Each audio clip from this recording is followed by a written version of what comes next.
우리 성도들에게 좀 질문을 한 가지만 좀 해보도록 하겠습니다. 우리가 이제 믿음 생활하면은 말씀을 많이 듣죠, 그렇죠? 하나님이 이렇게 살아라, 저렇게 살아라, 이렇게 해야 된다, 저렇게 해야 된다. 이것이 선한 길, 옳은 길, 이런 많은 어떤 말씀들을 듣는데, 여러분 그 기독교에서 또 하나님께서 우리에게 이렇게 주신 말씀 중에서 뭐 계명이라고 하죠, 그렇죠? 가장 중요한 계명이 뭐라고 생각하십니까? 가장 중요한 계명이 뭐죠? 사랑이죠, 그렇죠? 근데 사랑인데 예수님께서 아주 구체적으로 말씀해 주셨죠. 그래서 사랑인데 누구를 사랑해야 되는가? 마태복음 22장 37절 39절을 보면 이렇게 예수님이 직접 말씀해 주셨어요. 예수께서 이르시되 내 마음을 다하고 목숨을 다하고 뜻을 다하여 주 너의 하나님을 사랑하라 하셨으니 이것이 크고 첫째 되는 계명이요 둘째도 그와 같으니 내 이웃을 내 자신같이 사랑하라 하셨으니, 바로 이 두 계명 안에 모든 성경의 가르침이 다 들어있다고 되어 있어요. 그렇게 말씀하셨어요. 그러니까 이 가르침이요, 여러분 앞으로 이거 보시지 마시고 이 두 가지만 하시면 돼요. 그것만 기억하시고 살아내실 수 있으면, 정말 하나님을 사랑하고 이웃을 사랑하는, 하나님 사랑한다라는 건 뭐 쉽게 얘기하면 하나님을 잘 믿는 거겠죠, 그렇죠? 잘 믿고 정말 이웃을 잘 사랑한다는 건 뭐겠습니까? 말로만 하는 것이 아니라 실제로 내가 가진 것을 가지고 뭔가 베풀고 나누고 섬기는 어떤 이런 이것이 이 두 가지 안에 이 성경의 모든 가르침이 다 들어있다라고 예수님께서 직접 말씀하셨습니다. 자, 그런가 하면은 그 예수님의 아주 수제자라고 얘기할 수 있는 가장 사랑받는 제자라고 할 수 있는 요한은요, 그 요한 1서에서 이렇게 얘기하고 있어요. 4장 20절에 보면은 누구든지 하나님을 사랑하노라 하고 그 형제를 미워하면 이는 뭐하는 거라고요? 거짓말하는 자니 보는 바 그 형제를 사랑하지 아니하는 자는 보지 못하는 바 하나님을 사랑할 수 없느니라 라고 되어 있습니다. 그러니까 무슨 얘기냐면은요, 그러니까 뭐 만약에 나는 하나님을 잘 믿을 거야, 하나님을 잘 믿고 하나님을 사랑하고 그럴 텐데 사람들은 짜증나. 사람들은 짜증나. 그냥 나는 혼자서 잘 믿을 거야. 그리고 혼자서 잘 믿으면서 난 착하게 살면 되는 거 아니야? 말씀에 따라 난 그렇게 살 거야 라고 하는 거는요, 뭐라고 얘기하고 있습니까? 거짓이라는 거예요. 이거 제 얘기가 아닙니다. 그렇게 이것은 성경이 얘기하고 있는 거예요. 그것은 가능한 일이 아니라는 거. 나 혼자 그냥 착각해서 내가 하나님 믿고 사랑한다고 생각할지 모르겠지만 하나님 보실 때는요, 그것은요, 넌 하나님 믿고 사랑하는 것 아니다라고 말씀하고 있는 것.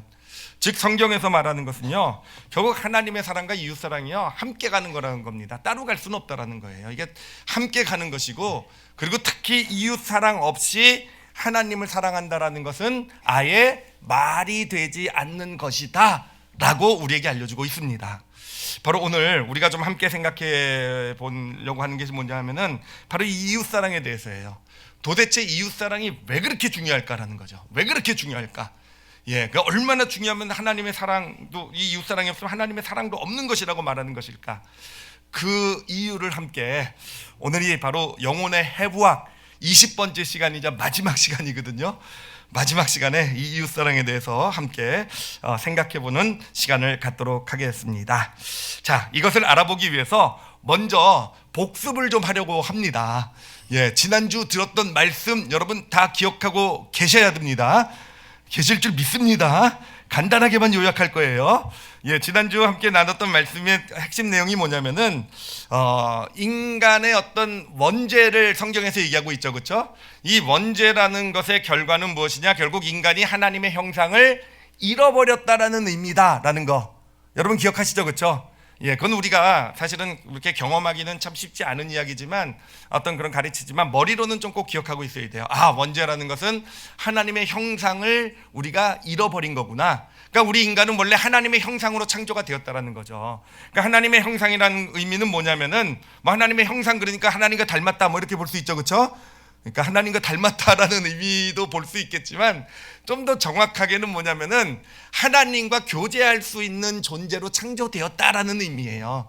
그러니까 이 세상의 모든 다른 그 하나님이 창조하신 것들은요, 하나님과 교제하기 위해서 창조된 것들이 아니라는 거. 그냥 어떤 편리를 위해서, 필요를 위해서 어떤 그런 하나님의 다스림과 통치 가운데 있다고 한다면 인간만은 하나님의 형상으로서 하나님과 교제할 수 있는, 즉 하나님의 사랑을 받으면서 또 하나님을 사랑하면서 그러면서 참된 자기 자신을 찾아가는, 알아가는 아, 내가 이런 존재구나. 하나님의 형상으로서 내가, 그러니까 하나님과의 교제 가운데서 어떤 자신의 존재, 진짜 가치를 알아가는, 그렇게 창조된 존재가 바로 우리 인간이라는 것입니다.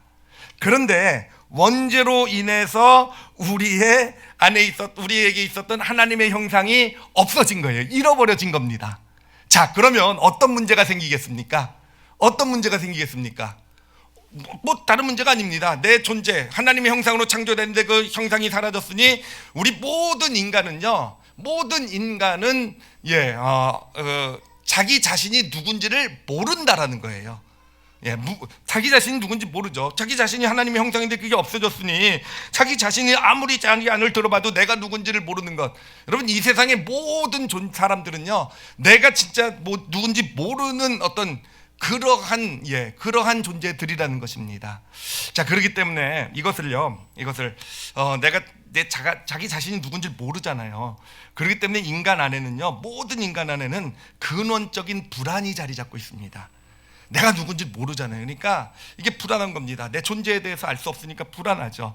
이거를 우리는 뭐라고 얘기를 해왔냐면, 이런 어떤 존재 안에 있는 어떤 내 자신이 누군지를 모르기 때문에 나타나는 어떤 우리 마음 가운데 자리 잡고 있는 것, 그것을 수치심이라고 얘기했어요.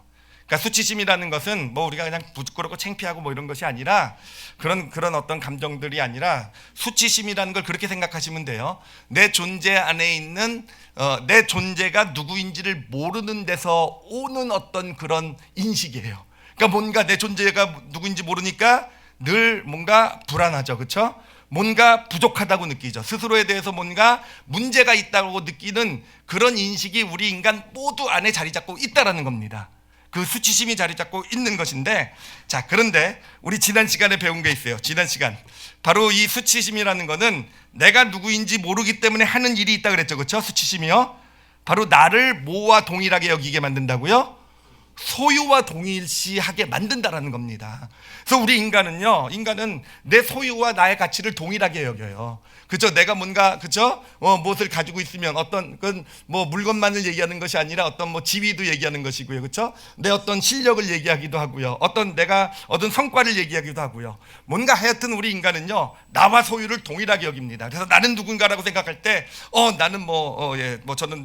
저는 소개할 때 어디 가도 소개해도 저는, 올리브교회 담임 목사 조준환입니다. 이렇게 소개하고요. 모두 다 자기 직업으로 소개하든지 자기가 가진 것으로 소개하든지, 또는 나는 누구인가라고 생각하면 나는 몇십 평짜리 아파트에 살고 어떤 좋은 차를 가지고 있고, 이렇게 자기 자신을 소유와 일치시키는 어떤 그러한 모습들을 우리 인간은 다 가지고 있다라는 것입니다. 자, 그런데 바로 이 소유와 나를 일치시키는, 거기서 내 존재의 어떤 가치를 찾는 그런 우리 인간의 모습이 가져다주는, 인간만이 가지고 있는 아주 독특한 특징이 하나 있어요. 다른 동물들은 가지고 있지 않습니다. 인간만이 가지고 있는 독특한 특징은 뭐냐면은, 인간은요, 늘 더를 원한다라는 거예요. 더. 여러분, 동물들은요, 자기의 필요가 채워지면은요, 더 가지려고 하잖아요. 쌓아두지 않습니다. 여러분, 사자도 배부르면 앞에 토끼가 지나가도 사냥을 하지 않는다라고 들었어요. 제가 한번 아프리카 가서 확인해 보도록 할게요. 배부른 사자 앞으로 한번 제가 담대히 걸어가 보도록. 어찌됐든 새들도 벌레를 열심히 잡아도 필요 없는 것만큼 자기가 먹는 것 이상으로 쌓아두고 그렇지 않잖아요. 그렇죠? 근데 인간만은요, 보면요, 참 특별하게도 자기가 필요한 것을 다 가져도요, 더 갖기를 원하는 사람이 바로 우리 인간들이라는 거예요. 그게 왜 그러겠습니까? 왜냐하면 모든 다른 어떤 동물들에게 있어서 어떤 우리가 갖는 어떤 소유라는 것은 필요와 연관이 되어 있는데, 우리 인간만은 이 소유라는 것이 단순히 필요와 연관이 되는 것이 아니라, 거기에 소유라는 것이 바로 나의 가치와 연관되기 때문에, 그러니까 더 가지면 내가 더 가치 있는 존재가 되는 것처럼 느끼기 때문에, 여러분, 저도요, 지난주도 말씀드렸지만 20평짜리 아파트 살다가 37평으로 가게 되니까 얼마나 정말 제가 더 나은 사람이 된 것처럼 보이는지. 근데 그 문제는요, 곧 있어 저희 60평짜리 사는 사람들이 보이더라고요. 그러니까 저보다 더 나은 것 같은, 자동차를 좋아하는 이도 처음에 좋은 자동차를 가졌을 때 되게 뿌듯하게 여기지만, 얼마 지나고 나면은 더 좋은 자동차를 갖길 원하는 우리 남성분들은 그 심리 다 아시지 않습니까? 예, 그게 뭐겠습니까? 우리 인간만은 소유와 나를 동일하게 여기기 때문에 우리 인간은 더 갖기를 원한다는 거예요. 더 가지면 내가 더 가치 있는 존재가 되는구나 라고 그렇게 내 안에 그냥 무의식적으로 우리는 자동적으로 그렇게 느끼는 그런 모습을 우리는 가지고 있다는 것입니다. 자, 여기까지가 이제 복습인데, 자, 이거를 정확하게 이해하셨으면은 이제 이웃사랑이 왜 그렇게 중요한지를 우리가 알 수 있게 돼요. 자, 이웃사랑이라는 것이 뭐겠습니까? 말로만 하는 거 아니라 그랬어요. 내 소유를 누군가 이웃을 위해서 내어주는 게 이웃사랑이에요. 그렇죠? 내가 누릴 수 있는 것, 내가 갖고 있는 것을 이웃을 위해서 뭔가 포기할 수 있는 것, 희생할 수 있는 것, 기꺼이 손해볼 수 있는 것, 그렇죠? 대가를 바라지 않고 어떤 내 것을 내어줄 수 있는 것, 이런 것을 이웃사랑이라고 말하는 거예요. 자, 그러면 이게 무슨 의미가 있겠습니까? 이게 무슨 의미가 있겠습니까? 우리 인간은 소유와 나를 동일시킨다 그랬잖아요. 근데 그 소유를 내 어떤 대가를 바라지 않고 그냥 손해보는 거예요. 그냥 희생하고 내놓는 거예요. 그러면 뭐가 됩니까? 소유와 나를 동일시하던 이 수치심이 만든 공식이 깨어지게 된다는 겁니다. 여러분, 이웃사랑의 의미는요, 이웃사랑의 의미는 물론 누구를 돕고 누구를 잘되게 만드는 것도 있지만 우리 개인적으로 나 자신으로 볼 때는요, 바로 내 안에 자리 잡고 있었던 수치심이 만든 이 공식을 깨는 거예요. 어떤 내가 소유한 것이 내 가치라고 생각했던 공식을 딱 깨버리는 행위가 바로 소유를 주는 거잖아요. 대가 바라지 않고. 이게 바로 이웃사랑의 의미가 되는 것입니다. 자, 그러면 그 이웃사랑을 실천할 때 이 소유와 나를 동일시하던 이 공식이 깨어져 나갈 때 우리에게 어떤 일이 일어나는지를 좀 알아보도록 할게요. 어떤 일이 일어나는지. 어떤 일이 일어나는지를요, 제가 영상으로 그리고 사진으로 준비를 했어요. 이 소유와 이 나의 공식이 깨어진 사람들의 모습 한번 잘 보세요. 보시기 바랍니다. 안녕하세요. 저는 김병준 집사입니다. 반갑습니다. 네, 반갑습니다. 집사님, 이번에 우리 선교팀 단장으로 오셨죠? 단장이요? 네. 몽골이에요, 몽골 지금. Every move I make, every single day, every time I 우리 성도분들이시죠, 그렇죠? 선교회 현장에서 정말 꼴불견이셨어요. 저도 평소에 저런 옷 입고 사진 안 찍습니다. 제가 하여튼 몇 가지 참고로 선교 현장에서 우리 성도들, 특히 남자 어른 성도들의 모습을 좀 보여드렸는데요. 정말 이해가 안 되죠. 우리 김병주 집사님 왜 저러시는 거죠? 저기 가서 왜 추고 계세요? 그것도 춤을 잘 추면 모르겠는데 에브리 브레스 야, 정말 꼴불견 아닙니까? 근데 꼴불견은 우리 김병주 집사님뿐만 아니라 저도 그렇고요. 제가 하여튼 선교지를 가면 참 보는 모습들이, 특히 특별히 이제 남자 어른들을 예를 들어서 얘기하지만 진짜 평소와는 다른 그런 모습을 보여요. 정말 어떻게 저렇게 철이 없으실 수 있을까? 저렇게 좋은 말로 하면 정말 아기처럼 순수하고요. 정말 너무너무 선교지를 처음 갈 때는요, 진짜 얼굴들이 다 이렇게 어두컴컴하고 그냥 안에 의해서 끌려가는 어떤 그런 것들에서 내가 여기를 왜 가야 되나, 내가 이 시간이면 회사에서 일을 하고 내가 이런데 내가 그것까지 다 포기하고 하여튼 이런 이게 가득하셨던 분이요, 선교 중간쯤 가게 되면요, 완전히 정말 애들처럼 바뀌어서 기뻐하고 행복해하는 모습이 나타나게 됩니다. 도대체 왜 그런 현상이 나타나게 되는 것일까라는 거예요. 제가 예전에 이제 의사 분들을 모시고 이제 우리 성도들을 모시고 의료 선교를 몇 번 간 적이 있어요. 근데 의료 선교를 갈 때 제가 정말 놀라는 것이 뭐냐면은 이 의사분들이 너무 괜찮아요. 진짜 너무 괜찮아요. 교회에서 볼 때 그렇게 괜찮은지 몰랐거든요. 근데 죄송해요. 여기 또 의사 계시면 상처받으실 수도 있겠는데 어찌됐든 진짜 열심히 하세요.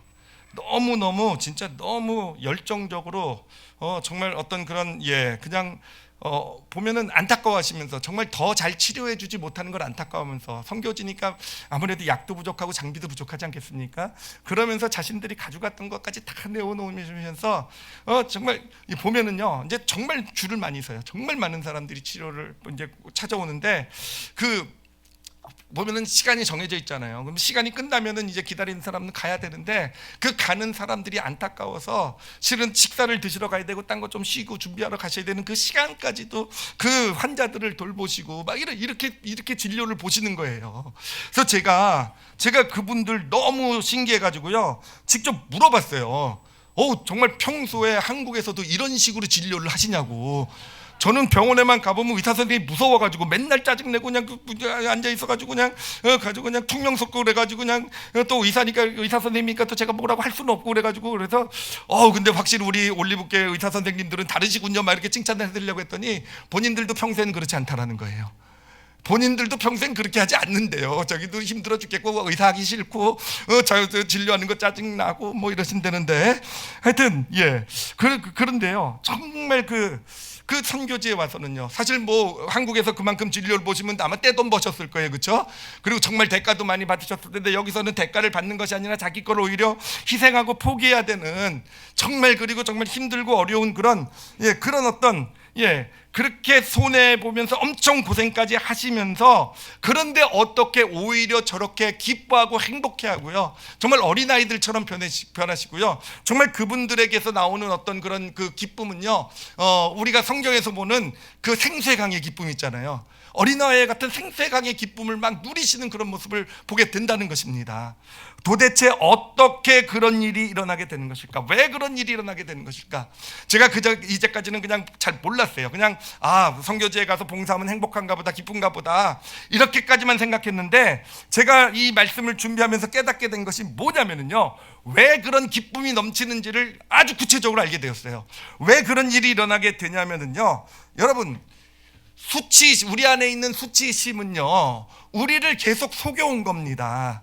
결국은 소유를 많이 가질수록 내 가치가 그만큼 더 높아진다라는 사실은 그 공식에 속아서 우리는 이 세상에서 어떻게든 더 많이 가지려고 더 하려고 그렇게 아등바등하면서 그래야 내가 더 가치 있는 존재가 되겠구나라고 살려왔다라는 것입니다. 그런데요 선교의 현장에서 그 어떤 알지도 못하는 이웃을 위해서 희생하고 손해보고 자신의 소유를 내어놓으면서 손해를 보면서 그러면서 경험하게 된 것이 뭔지 아십니까? 그분들이 거기서 느끼는 본질은요 그렇게 자신의 소유를 내려놓으시면서 오히려 자신이 정말 가치 있는 존재라는 걸 느끼시는 거예요. 정말 의사로서 내가 어떤 하나님께서 나를 의사로 세우신 목적이 바로 여기 있는 것이구나. 정말 내가 이렇게 의사 일을 하면서 이 일을 하면서 이렇게 보람을 느낄 수 있는 것이구나. 여러분 뭐냐면요 수치심이 하고 우리에게 했던 거짓말이 들통이 나고 있는 거예요. 거짓말이 들통이 나고 있는 겁니다. 그래서 수치심이 너 소유를 많이 가질수록 너는 더 가치 있는 존재가 될 거야. 소유를 더 많이 가질수록 넌 더 행복할 거야. 근데 그 공식이 깨지게 되는 거잖아요. 바로 수치심의 거짓말이 드러나게 되는 현장이잖아요.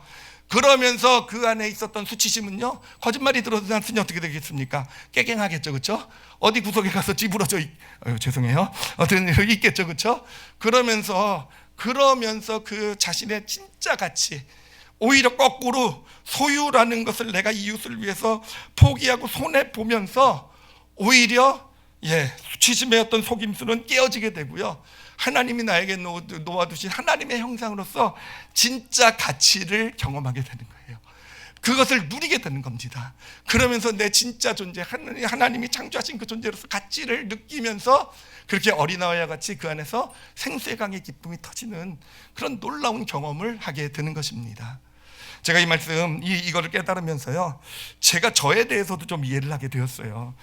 제가 그러니까 사역자의 길을 이제 걷기로 결심했을 때 하나님 앞에 이제 그 길을 걷겠다고 하나님 앞에 무릎 꿇었을 때요 정말 왜 그렇게 기뻤는지 사실은 굉장히 갈등하고 고민했었거든요. 그 전까지는요.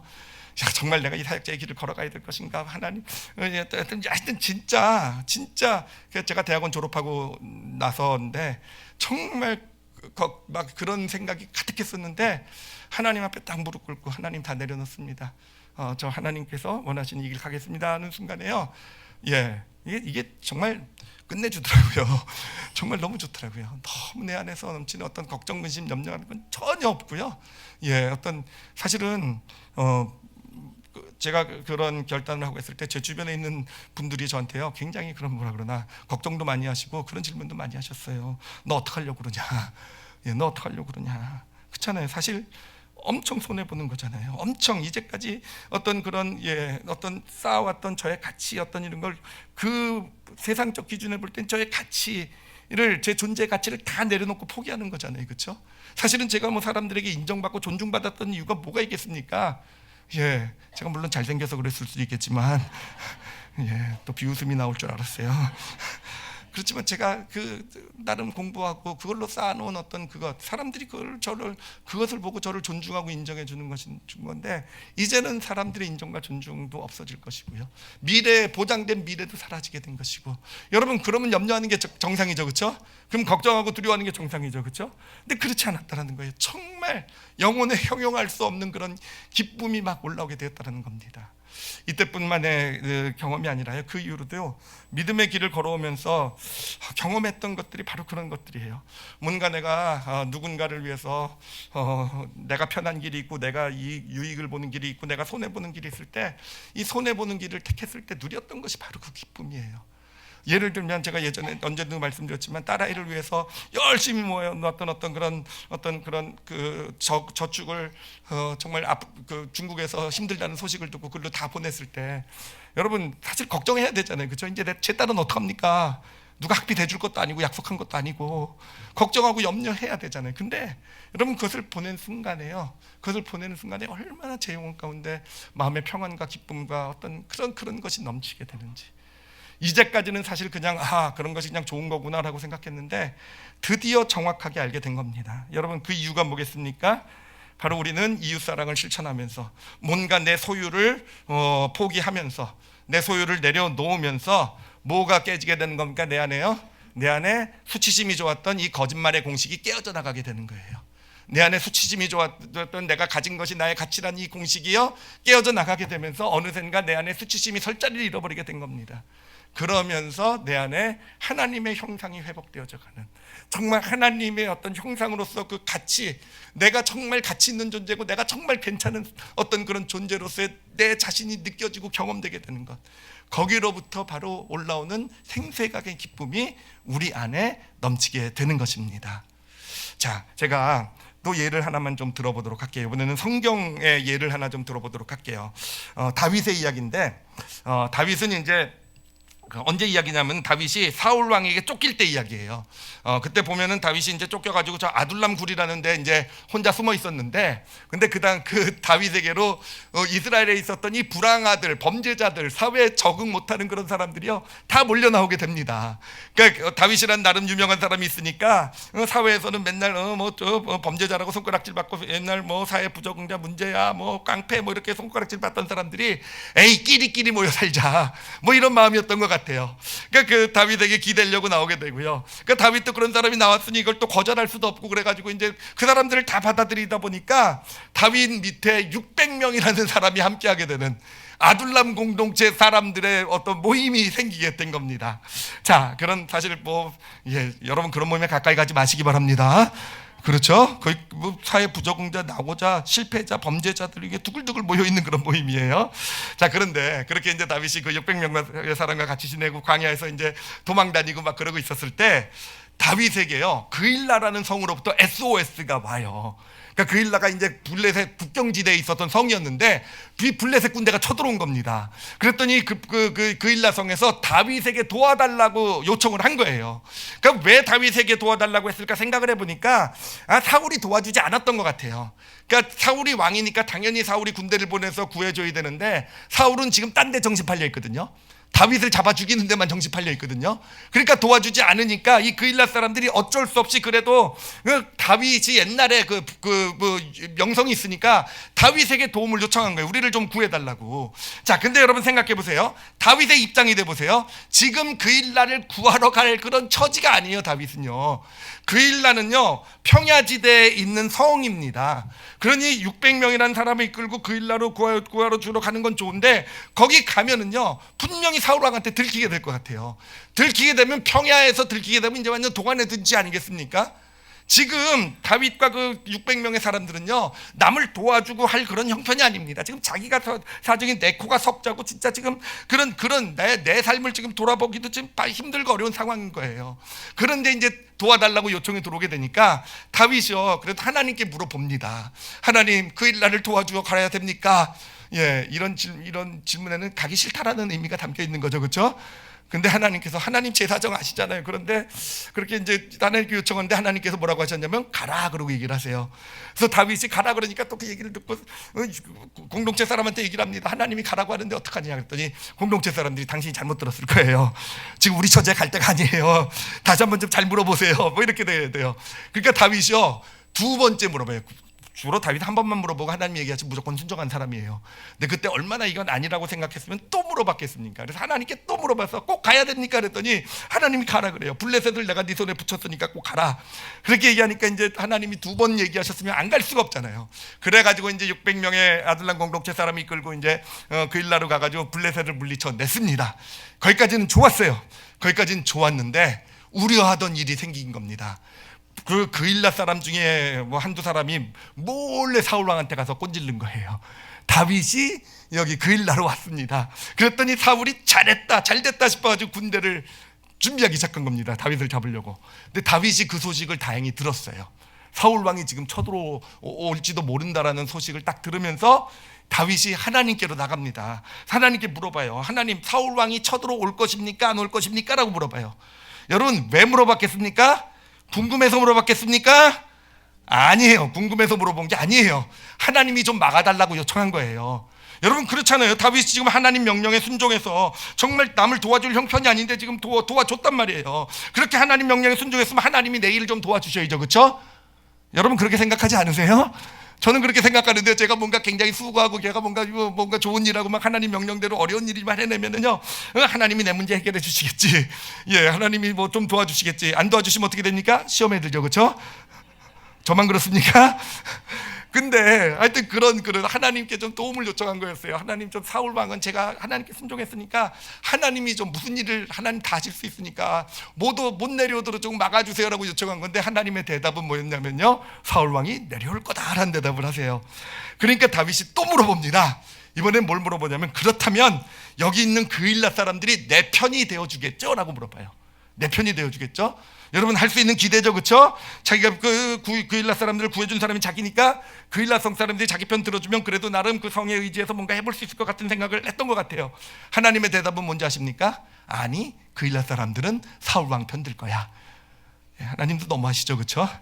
어떨 때 보면 하나님 좀 청개구리 같으세요.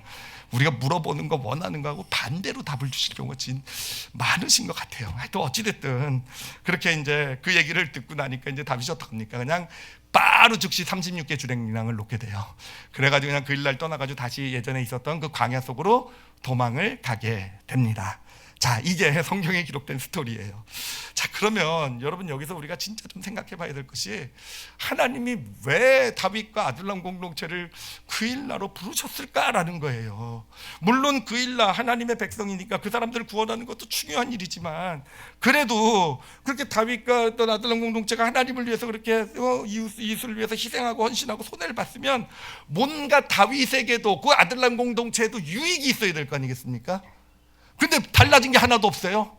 달라진 게 없어요. 그 일라 사건이 있기 전이나 지금 있고 난 다음에나 그냥 여전히 광야에서 쫓기는 똑같은 신세였다라는 거예요. 하나님이 도대체 왜 부르셨을까? 도대체 이들에게 정말 이들은 그러면 그렇게 수고하고도 이웃을 사랑을 실천하고 나서도 아무런 대가도 받은 것이 없는 건 아닌가? 근데 여러분, 우리가 여기서 잘 보면요, 이들이 받은 진짜 축복이 한 가지가 있어요. 정말 중요한 축복이 한 가지가 있습니다. 그게 뭐냐면요, 자, 이스라엘 백성 입장에서 한번 생각을 해보세요. 이스라엘 백성이 이 아둘람 공동체 사람들을 볼 때 그 일라 전쟁이 있기 전에 이 아둘람 공동체 사람들은 어떤 사람들이었습니까?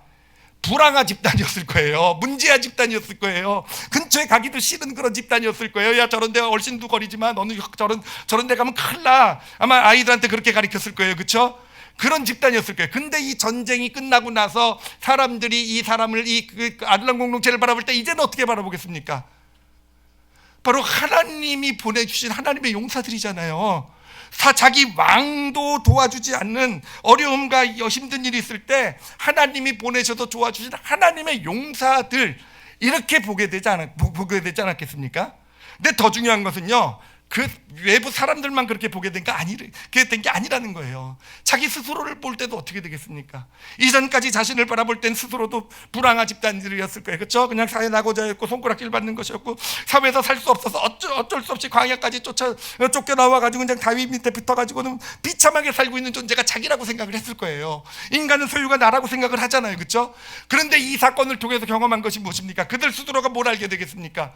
그래요. 말로 표현하지 못할지 모르겠지만 그들의 마음 가운데는 어느새 내가 불황화, 내가 지금 아무것도 갖지 못한, 정말 아무것도 아닌 사회나고자 불황화라는 어떤 그런 인식이 깨어지고요. 어떻게 되겠습니까? 하나님의 용사라는 정말 하나님의 용사라는 그런 자신들의 어떤 자존감, 자신들의 가치가 그 내면 가운데 생기게 되지 않았겠습니까? 여러분, 이게 놀라운 것은 뭐냐면요, 여러분이 아둘람 공동체의 그 600명의 사람들이요, 이제 나중에 다윗이 한 10년 정도 더 있다가 이제 결국 이스라엘 왕국을 이제 세우죠. 다윗 왕국을 세우죠. 그렇죠? 다윗 왕국이라는 것은 어떤 성경적 평가로 볼 때 이 세상에 존재했던 모든 왕국 중에서 하나님의 나라에 가장 가까운, 바로 이 땅에 이루어진 하나님의 왕국 가장 가까운 모습이다라고 이렇게 평가하는 그런 왕국이 다윗 왕국이에요. 근데 다윗이 역대하를 보면 이제 그 자기 왕국을 이뤄나가는데 함께했던 사람들의 명단을 쭉 쓰고 있는데요. 뭐 제사장은 누구였고, 뭐 장군은 누구였고, 뭐 어떤 일은 누가 감당했고, 저기서 무슨 일은 쭉 이름을 쓰는데, 여러분 그 이름에요, 누가 다 들어가 있는 줄 아십니까? 그 600명의 아둘람 공동체 사람들이 다 들어가 있는 거예요. 600명의 아둘람. 여러분 그 사람들이 어떤 사람인지 알잖아요. 그 사람들이요, 바로 그냥 불황화, 낙오자, 그저 실패자들이었어요. 그런 그들이 다윗 왕국과 하나님의 나라를 세워가는데, 하나님의 나라를 세우는데 쓰임받는 하나님의 용사들이 결국 되었다는 것입니다. 그리고 그 시작이 어디 있는 줄 아십니까? 그 시작이요, 바로 이 그일라 사건에 있는 거예요. 어떻게 보면 아무것도 아닌 것 같은 사건. 사실 성경을 보면 이 그일라 사건을 하나님 왜 넣어두신 거야? 라고 생각할 정도로 그 이야기가 없어도 될 것 같은 그 사건인데, 하나님이 거기에 넣어두신 이유는요, 바로 이 아둘람 공동체 사람이 하나님의 용사, 하나님의 나라를 세우는 일꾼이 된 시작이 바로 거기 있기 때문에. 그 시작이 뭐였습니까? 이웃을 위해 자신의 것을 포기하고 희생하는 이웃사랑에 있다는 거예요. 어떻게 그들이 그렇게 용사로 세워질 수 있게 되었습니까? 그래요, 그들이 정말 힘들고 어려운 처지, 도저히 남을 도울 수 없는 처지에서도요, 그러나 그런 상황에서도 기꺼이 자신의 어떤 누릴 수 있는 걸 포기하고 갔을 때 무슨 공식이 깨지는 겁니까? 아까 말씀드렸잖아요. 나와 소유가 동일하다라는 동일시 여기는 공식이 깨지는 거예요. 그들에게 있어서 나는 불황하라는 공식, 그렇죠? 나는 불황한, 나는 실패한 자라는 공식이 깨지는 거예요. 그리고는 진짜 참된 나가 발견되기 시작하는, 진짜 참된 나, 하나님의 형상으로 하나님께서 사용하시는 용사로서의 자기를 발견하기 시작하게 된 것, 이게 바로 이웃 사랑에서 시작이 된 것입니다. 제가 그 광경을 생각하면은요, 달라진 것이 없었을지 모르겠지만, 그일라 전쟁이 있기 전과 있는 후에 외적으로 달라진 건 없을지 모르겠지만 분명히 그랬을 것 같아요. 그일라 전쟁으로 시작하러 가는 그 아둘람 공동체 사람의 얼굴은 아마 정말 똥 씹은 표정이었을 것 같아요. 우리가 이걸 꼭 해야 되나, 내가 이걸 꼭 왜 해야 되나, 막 이런 것으로, 이런 표정으로 갔을 것 같아요.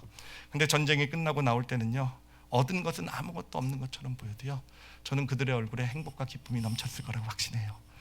여러분 왜 그렇겠습니까?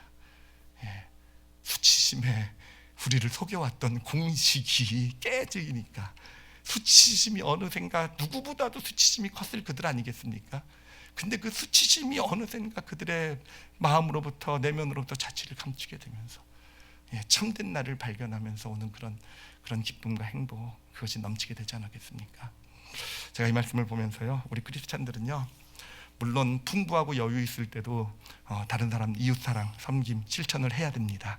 그래야 여러분 교만해지지 않아요. 아시겠죠? 가진 것을 가지고, 자기의 소유를 가지고 누군가를 섬길 때, 그렇죠? 나와 내가, 소유가 나라는 어떤 공식이 깨어지고요, 교만의 덫에서 빠져나올 수도 있어요. 근데 진짜 또 중요한 건요, 여러분 힘들고 어려울 때일수록요, 이웃을 도와야 돼요. 예, 내가 가진 것이 정말 없어도요, 아슬람 공동체처럼요, 형편이 안 되고 처지가 안 돼도요, 여러분 이웃을 도와야 돼요. 왜 그런 줄 아시겠죠, 그렇죠? 왜 그러냐면 여러분, 우리가 형편이 어렵고 우리가 어떤 삶의 문제가 있고 뭐 잃어버리고 이랬을 때 진짜 문제는요, 뭐 실패하고 잃어버리고의 문제가 아니라 우리 마음이 문제라 그랬잖아요. 우리 마음이 무너진다 그랬잖아요. 나를 소유와 동일시 여기던 내가 소유가 사라지게 되니, 소유가 없어지게 되니 그만큼 내 존재 가치가 무너지게 된다 그랬잖아요. 여러분, 그거를 먼저 회복시켜야 되지 않겠습니까? 다시 실패나 좌절에서 일어서기 위해서는, 어려움 가운데서 극복하기 위해서는요, 소유를 회복하는 게 먼저가 아니라 여러분, 우리의 이 소유와 나를 동일시 여기던, 그래서 무너졌던 우리의 삶의 가치를 회복하는 게 먼저예요. 그것이 회복될 수 있는 것은 바로 이웃사랑이에요. 그렇죠? 아둘람 공동체 사람들이 그랬듯이 그렇게 사랑하고 섬길 때, 그렇게 뭔가 정말 아무것도 없어도, 예, 시간은 있잖아요, 그렇죠? 아무것도 없어도 내가 뭔가 내 삶을 드릴 수 있잖아요. 뭔가 내가 쉬고 내가 좀 편하고 하는 그런 길을 포기하고 손해 보는 길은 갈 수 있잖아요, 그렇죠? 그 길을 걸어가면서 우리의 진짜 참된 가치가 다시, 예, 우리 안에서 살아나는, 예, 그러면서 하나님의 용사로 세워져가는, 예, 그런 놀라운 축복이 나타나게 되는 것입니다. 우리 크리스찬이 변하는 것은요, 정말 단순히 내가 소유가 많다고 변하는 것도 아니고, 내가 실력이 정말 뭐 좋은 실력을 갖춘다고 내 삶이 변하는 것도 아니고요. 정말 우리 크리스찬들을 변화시키는 것은 이웃 사랑이 되는 것이에요. 정말이요. 정말 나를 더 나은 사람으로 만들어가는 것은요, 내가 많이 갖고 내가 뭐 대단한 사람이 돼서가 아니라, 세상이 볼 때 정말 내가 누군가에게 내가 가진 소유를 포기하고 희생하고 하면서 우리는 더 나은 사람으로, 하나님의 용사로, 하나님의 나라를 이루어가는 데 쓰임받는 그런 하나님의 사람으로 세워져가는 그런 축복을 누리게 되는 것입니다. 제가 물론 예전에 저의 모든 전공은 다 배설물로 여기고 다 이렇게 보내버렸지만, 여전히 그 찌꺼기가 좀 남아있어서 제가 공식 만드는 걸 좋아해요. 그래서 예, 제가 공식을 좀 하나 만들어 봤어요. 공식이 아니라 표 같은 것, 어떤 걸 만들어 봤는데 한번 좀 보시기 바랍니다. 순서를 좀 정리를 해봤어요. 이웃사랑이라는 것이 왜 중요한가라고 했을 때, 여러분, 이웃사랑이라는 건 뭐겠습니까? 내가 가진 소유를요, 기꺼이 포기하는 게 이웃사랑이에요, 그렇죠? 저는 손해라는 표현이 좋더라고요. 기꺼이 손해 보는 길을, 예, 뭔가 내가 가진 것, 그게 무엇이든 물질이든 뭐 시간이든 어떤 것이든 손해 보는 선택을 하는 게 이웃사랑이에요, 그렇죠? 근데 이웃사랑을 실천하게 되면 그 다음에 이루어지는 일이 뭡니까? 수치심의 거짓말이 들통이 나게 돼요. 예, 수치심의 거짓말이 내 안에서 들통이 납니다.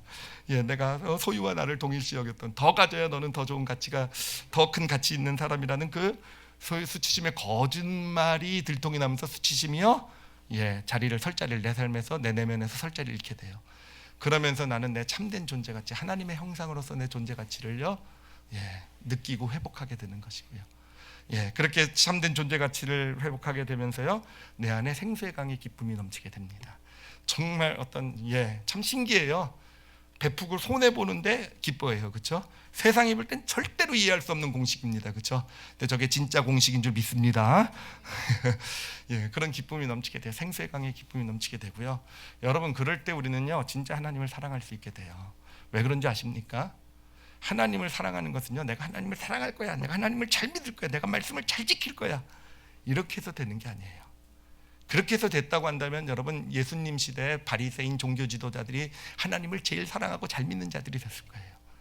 그렇게 해서 되는 게 아니에요. 진짜 하나님을 사랑하게 되는 것은요, 하나님의 형상으로 창조된 내가 하나님의 형상의 그 가치를 알게 될 때 하나님을 사랑하게 되는 거예요. 하나님의 형상이 뭡니까? 하나님과 교제하고 하나님과 사랑의 교제를 나누며 사랑받고 사랑할 수 있는, 그렇게 창조된 것이 바로 하나님의 형상이잖아요. 그러니 이웃사랑을 하면서 어느샌가 내 안에 하나님의 형상으로서의 가치가 회복되기 시작하게 될 때, 누가 뭐라고 하지 않아도 어느샌가 하나님을 더 잘 믿고 하나님을 사랑하게 되는 그런 우리의 모습, 그런 모습이 우리에게 나타나게 되는 것입니다. 자, 그러므로 여러분, 진짜 우리 믿음의 길에 있어서요, 이웃사랑이라는 것은 정말 정말 핵심 중에 핵심이에요. 영혼의 해부학이라는 이런 제목을 가지고 20번의 말씀을 나눠왔지만 정말 마지막 말씀이 이웃사랑이라는 게 너무 감사해요. 정말 모든 우리가 정말 복잡하게 때로는 정말 너무 해골이 많이 복잡하셨죠, 그렇죠? 어려움도 있고 힘듦도 있었지만 사실은 이 모든 것에 하나님이 가장 원하시는 것은 우리에게 알려주시길 원하시는 비밀은요, 바로 이웃사랑이 있다라는 거, 바로 내 소유를 포기하는 데 있다라는 거. 여러분 세상은요 더를 외쳐요. 더 가지면 가치가 있고, 더 가지면 네가 더 괜찮은 존재가 될 것이고, 더 가지면 너 삶 너 삶 문제 없을 것이고. 근데 여러분 그게 다 우리 안의 수치심, 이 세상을 사실은 지배하고 있는 것이 어떻게 보면 사단이 이용하는 게 수치심인 것 같아요. 그것을 통해서 우리를 계속 더를 가지고 속이고 있고요. 더 가지면 행복합니까? 참치는 행복해도요, 여러분 어느샌가 또 불안하잖아요. 어느샌가 내가 나보다 더 가진 사람을 보고 어떤 마음의 원망과 미움이 생기잖아요. 근데 얼마나 감사한지요. 하나님은요 거꾸로 얘기하고 계세요. 거꾸로 내가 가진 소유를 손해보면 진짜 가치 있는, 정말 하나님이 쓰시는, 정말 더 나은, 하나님이 원하시는 그런 내 모습으로 내가 지어져 가게 된다는 것. 여러분 이웃사랑을 실천하실 줄 아시는 우리 올리브교회 모든 성도들이 되시길 바랍니다. 여러분 하나님과는요, 저는요 거래하는 게 아니라고 확신해요. 우리 믿음의 길이요, 잘못하면 하나님과 거래가 될 수 있어요. 그러니까 믿음의 길을 아까도 말씀드렸지만 그 일라 사건을 통해서 말씀드렸지만, 우리는 뭔가 내가 이웃을 사랑하고 내가 뭔가 손해를 보고 내가 뭔가 하나님을 위해서 희생했다고 생각하면 하나님께서 뭔가 보상을 해줘야 된다고 생각을 해요. 근데 여러분 그게요, 제가 믿음의 길을 20년 30년 지금 사역을 해오면서 발견한 가장 가슴 아픈 어떤 그런 신앙의 모습이에요. 결국은 왜 신앙의 길을 걸어가다 다들 실족하고 시험에 들고 믿음이 그냥 그렇게 뜨거운 믿음이 어느샌가 그냥 다 굳어버리고 그런 믿음으로 되어져 가는가? 바로 거기에 있더라고요. 하나님과 이 믿음의 길을 거래라고 생각해서 내가 이만큼 수고를 하고 희생을 했으면 하나님이 내 삶은 이렇게 책임져주고 이렇게 잘 되게 해주고, 근데 그렇게 해주시지 않으시니까 어떻게 됩니까? 그렇게 믿음이 무너지는 거예요. 가짜 믿음이 어느샌가 되어져 가는 것입니다. 늘 우리가 기억해야 될 것, 하나님은요 물론 좋은 거 주실 거예요. 뭔가 물론 하나님께서 문제를 해결해 주실 수도 있고 정말 축복된 길로 인도하실 것입니다. 그러나 하나님께서 진짜로 주시길 원하는 이웃사랑 가운데 내가 뭔가를 내 소유를 포기하고 희생할 때 하나님께서 진짜 나에게 주시기 원하시는 것은요, 바로 그거예요. 바로 그거. 아시겠죠? 먼저 이 나와 소유의 이 수치심의 공식을 깨어버리고요, 진짜 하나님의 형상으로서의 내가 회복되어져 가는 그 축복을 주시는 거.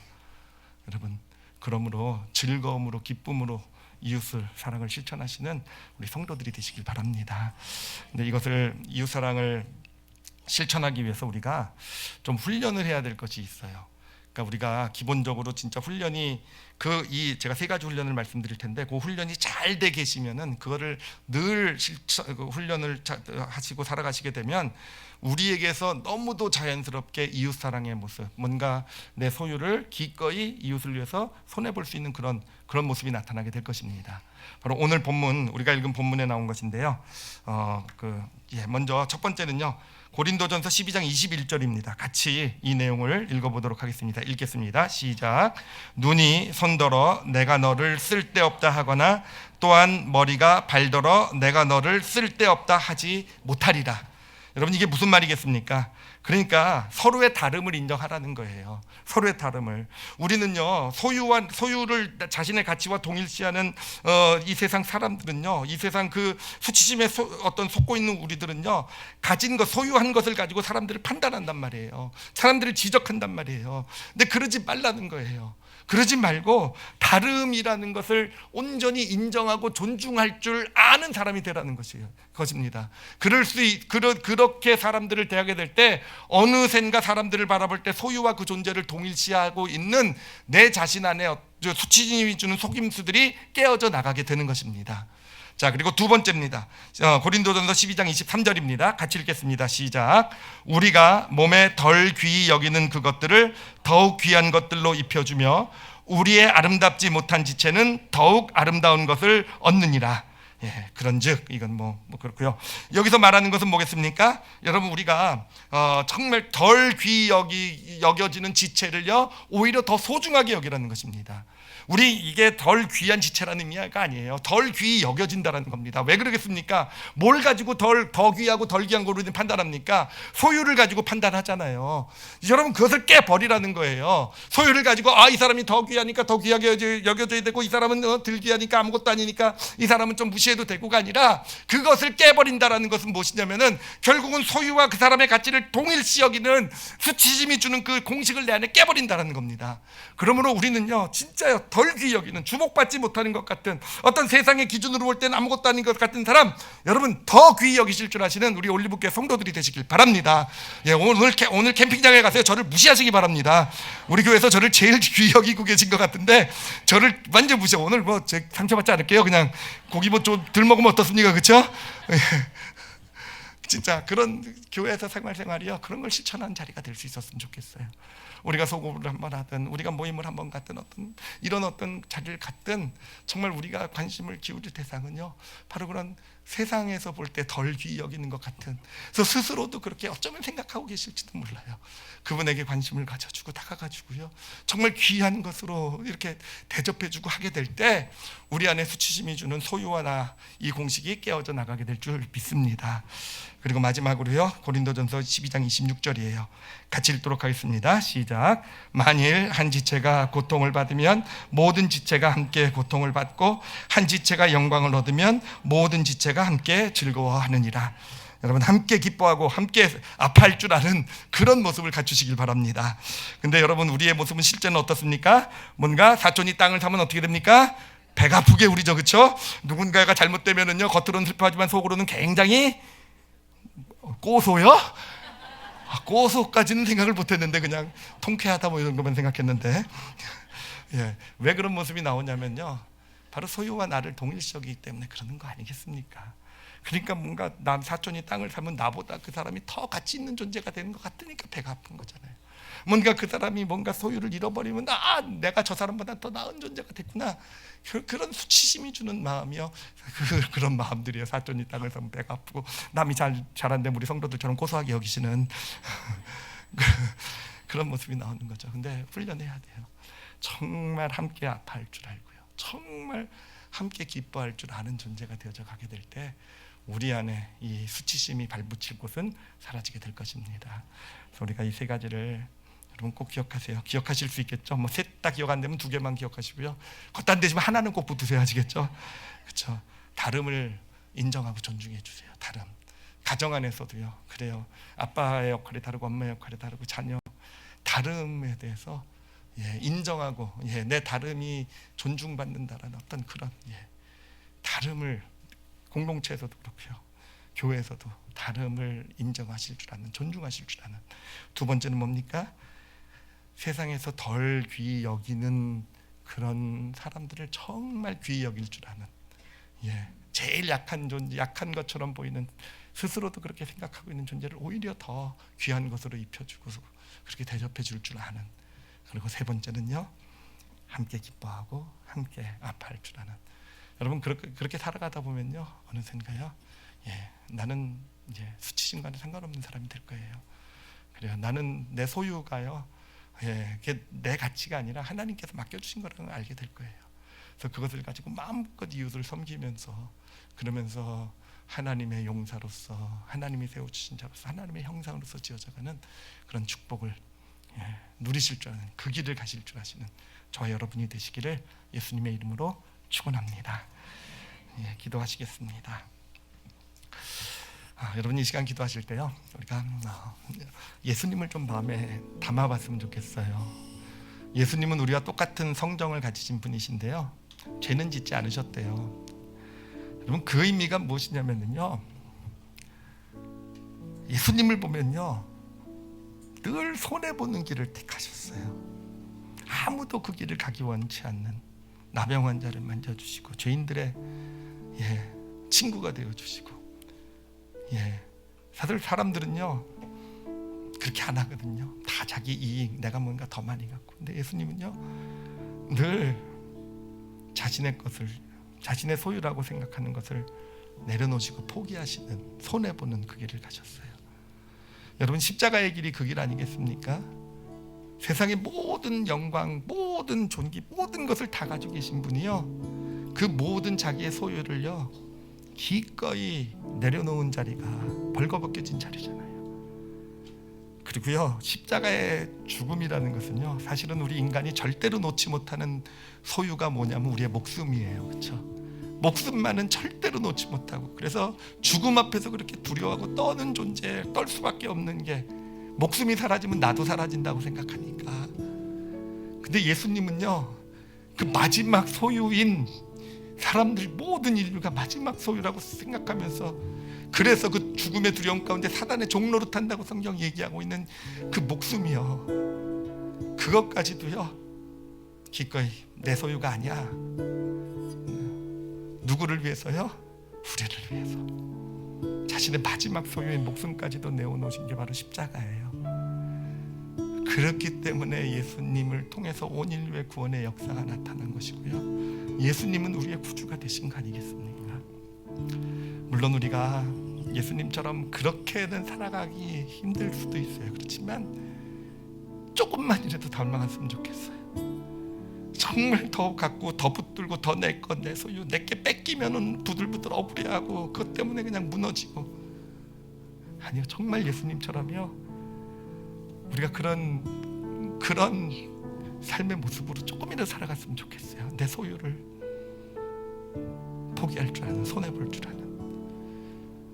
예수님의 그 마음을 좀 담으시면서 하나님 앞에 오늘 말씀 놓고 기도했으면 좋겠어요. 나도 이웃을 사랑할 줄 아는 자가 되게 해달라고. 특히 어렵고 힘든 가운데, 진짜 그런 가운데 있을 때에요, 여러분 정말 이웃을 돌아보겠습니다 라고 좀 고백하셨으면 좋겠어요. 진짜로요. 그게 사는 길이에요. 그게 진짜 참된 지혜예요. 세상은 네 처지가 그런데 네가 누구를 도와라고 얘기하지만, 하나님 네 처지가 그러니까 도와라. 그 일로 쳐도록 가라. 그 백성들을 구하라. 그게 하나님의 방법이에요. 그런 믿음의 길, 그렇게 살아가겠습니다 라고요. 우리 다 같이 오늘 말씀 자신의 영혼에 담으시면서요, 우리 함께 통성으로 자신을 위해서 기도하시겠습니다.